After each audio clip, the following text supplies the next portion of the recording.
வீட்டுக்கடனில் 3 தவணைகளை செலுத்த தவறியவரின் வீட்டுச் சுவரில் தனியார் நிதி நிறுவன ஊழியர்கள் வீடு கடனில் உள்ளது என பெயிண்டால் எழுதியதால் கடன் வாங்கியவர் அதிர்ச்சியடைந்தார். அது குறித்த ஒரு செய்தி தொகுப்பை பார்க்கலாம்.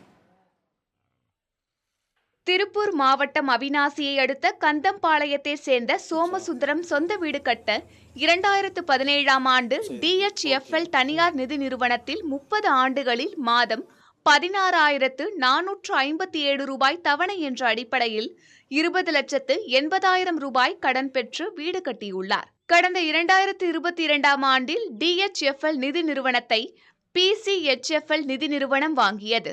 இதையடுத்து மாற்றப்பட்ட நிர்வாகம் சோமசுந்தரத்தின் வீட்டுக் கடனை மறுசீரமைத்து மாத தவணையை 19,750 ரூபாயாக நிர்ணயித்துள்ளது. இவர் கடந்த ஜனவரி மற்றும் மே மாத தவணைகளை செலுத்தவில்லை. அவர் அக்டோபரில் ஒரு தவணை செலுத்தியுள்ளார். தனியார் நிதி நிறுவன ஊழியர்கள் 4 பேர் கடந்த 8ஆம் தேதி சோமசுந்தரத்தின் வீட்டிற்கு சென்று பெண்களை மிரட்டிவிட்டு வீட்டு சுவரில் பெயிண்டில் பெரிய எழுத்துக்களாக PCHFL கடனில் உள்ளது என எழுதி சென்றுள்ளனர்.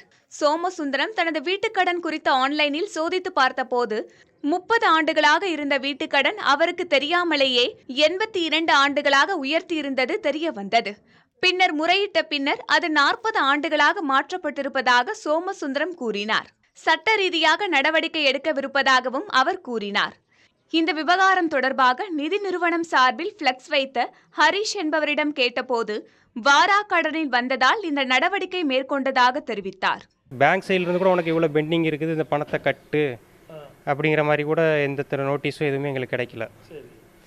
திடீர்னு முன்னறிவிப்பு எதுவுமே இல்லாமல் 8ஆம் தேதி இந்த மாதிரி பிரச்சனையை வீட்டில் பண்ணிட்டு போயிருக்கிறாங்க. ஏன்னா அவங்களுக்கு கலெக்ஷன் பண்ணி கொடுத்தா அவங்களுக்கு இன்சென்டிவ் கிடைக்குமா, இன்க்ரிமெண்ட் கிடைக்குமா, அதெல்லாம் தெரியல.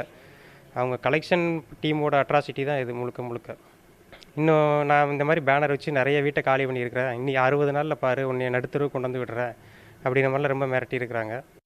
இது தொடர்பாக தனியார் நிதி நிறுவனத்தை புதிய தலைமுறை தொடர்பு கொண்ட போது விளக்கம் அளிக்க மறுத்துவிட்டனர்.